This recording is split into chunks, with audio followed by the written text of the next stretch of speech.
Obesity, over weight ఉన్న మహిళల్లో IVF success rate తక్కువగా ఉంటుందా?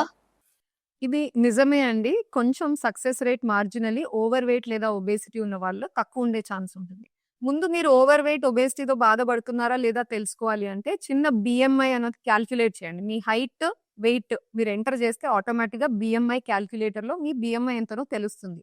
ఒక Indian women normal range BMI 18 నుంచి 23 మధ్యలో ఉండాలి.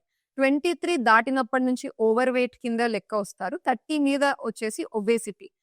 ఐవీఎఫ్ లాంటి ట్రీట్మెంట్స్ కావచ్చు, వేరే ఫర్టిలిటీ ట్రీట్మెంట్స్‌లో కావచ్చు, ఓవర్ వెయిట్, ఒబేసిటీతో బాధపడే లేడీస్‌లో సక్సెస్ రేట్ తక్కువ ఎందుకు చూస్తాము అంటే, వాళ్ళ హార్మోనల్ ఎన్వైర్న్‌మెంట్ బాగుండకపోవడం వల్ల ఎగ్ క్వాలిటీ పువర్ ఉండొచ్చు, స్పెర్మ్ క్వాలిటీ పువర్ ఉండొచ్చు, 2 కలిపి తయారు చేసిన ఎంబ్రియో క్వాలిటీ కూడా పువర్ ఉంటుంది.